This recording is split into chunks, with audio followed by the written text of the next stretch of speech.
Assalamualaikum warahmatullahi wabarakatuh. Halo semuanya, perkenalkan nama saya Afa Maulida Sanah dari KKN MDR Sawahita. Kali ini saya akan memberikan sedikit statement dari salah satu guru MI, yaitu MI Mansyaul Ulum, mengenai apa saja kendala di bidang pendidikan mengenai pembelajaran daring dan hikmah yang dapat kita ambil dari adanya pandemi saat ini. Assalamualaikum warahmatullahi wabarakatuh. Alhamdulillah wa syukurillah wa la haula wa la quwata illa billah.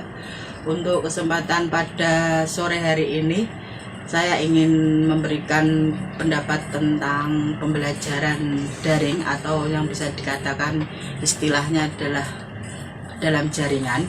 Ini terkait dengan pandemi saat ini, di mana semua sektor terkena dampaknya, baik itu dari segi ekonomi, dari segi sosial, budaya, sampai ke pendidikan.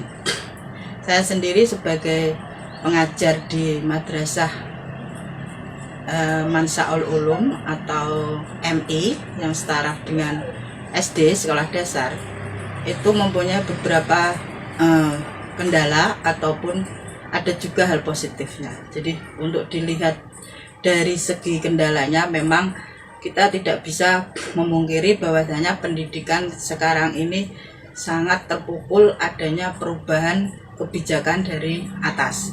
Di sini perlu adanya penyikapan. Jadi kalau eranya sudah seperti ini, kita tidak bisa untuk menyalahkan atau mencari alasan untuk mematikan suatu pendidikan. Dari situ yang namanya kendala pasti kalau dalam jaringan itu terkait dengan kepemilikan siswa HP atau sarana media dalam pembelajaran handphone, yang tentunya pembelajaran daring harus dengan WhatsApp atau sejenisnya, apalagi email. Nah, untuk anak madrasah tingkat dasar atau MI, itu kalau dari kelas 1 sampai kelas 6 yang paling terkena dampaknya kesulitan dalam pembelajaran itu di kelas 1, 2, atau sampai 3. Kalau masalah kemampuan orang tua, saya yakin semuanya akan mengupayakan. Namun apabila terkait dengan perekonomian yang minim, tentunya kita tidak bisa memaksakan untuk anak itu mampu membeli HP Android. Sehingga di sini peran orang tua itu diperlukan, yaitu membantu para siswa untuk belajar lewat daring tersebut. Untuk kelas 1 dan kelas 2, ini kita tidak bisa secara melepaskan secara langsung pembelajaran anak di usia yang butuh pembimbingan secara maksimal. Guru sendiri pun mengalami banyak sekali kendala, apalagi kalau tidak ada yang namanya tatap muka. Di sini anak-anak harus mampu untuk menyesuaikan keadaan yang ada. Jadi orang tua perannya sangat penting di kelas 1 dan 2. Adapun untuk kelas 3 ke atas bisa lewat jaringan WhatsApp, dan itu pun mempunyai banyak kendala lagi, karena untuk daerah di sekolah saya mengajar itu kebanyakan anak masih bergantung pada handphone orang tuanya atau punyanya kakak. Jadi kalau ada tugas atau ada pembelajaran daring, kita terpaksa tidak bisa secara online langsung untuk memberikan pengajaran dan menilai. Jadi harus ada waktu atau time di mana diberi materi, kemudian diberi tugas, dan langkah selanjutnya adalah mengumpulkan tugas tersebut di lain waktu. Nah, kalau secara positifnya, kita tidak bisa menyalahkan keadaan ini, kita harus menerimanya. Jadi dalam hal ini, Allah mungkin memberikan suatu pemikiran kepada kita untuk lebih lanjut lagi. Dalam pembelajaran itu, kita mempunyai tantangan, dan tantangan itu kita ambil atau tidak, termasuk di era sekarang, era pandemi.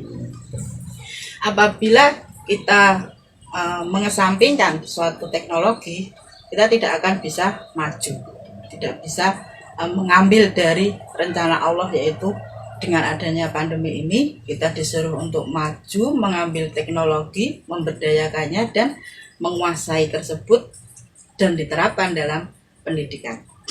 Jadi kalau ada yang menyatakan kita harus menyerah dengan keadaan, saya kira itu sudah tidak waktunya lagi kita berpikir seperti itu. Kita harus berpikir sebaliknya, bahwasannya apa yang ada saat ini itu kita upayakan untuk memperbaikinya dan menjadikan sebagai ajang mengambil suatu prestasi dari keadaan ini. Jadi disitulah mungkin kalau dari segi positif dan negatifnya adalah kita positifnya kita bisa memberdayakan teknologi, semakin maju pendidikan kita dengan adanya daring dan kita tidak menyerah dengan keadaan sehingga mampu menjadikan daya saing yang lebih baik lagi.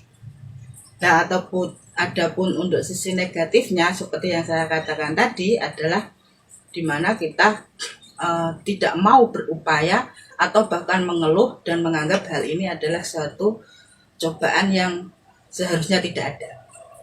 Dan saya yakin karena Allah itu memberikan suatu musibah atau keadaan pasti ada rencana yang lain yang membuat manusia untuk lebih maju. Mungkin itu yang bisa saya katakan tentang pembelajaran daring dan semoga saja musibah ini segera berakhir dan dapat kita ambil hikmahnya, dan untuk pendidikan semoga anak-anak masih bisa menguasainya untuk lebih baik lagi dan menjadikannya stimulus atau support dalam pembelajaran untuk keberhasilan di era globalisasi saat ini. Demikian dari saya, terima kasih. Wassalamualaikum warahmatullahi wabarakatuh. Nah, itu tadi salah satu penjelasan dari Bu Ani Qoidah. Semoga pandemi cepat berlalu dan kita dapat melaksanakan pembelajaran seperti dulu lagi. Dari saya sekian, terima kasih atas perhatiannya. Wassalamualaikum warahmatullahi wabarakatuh.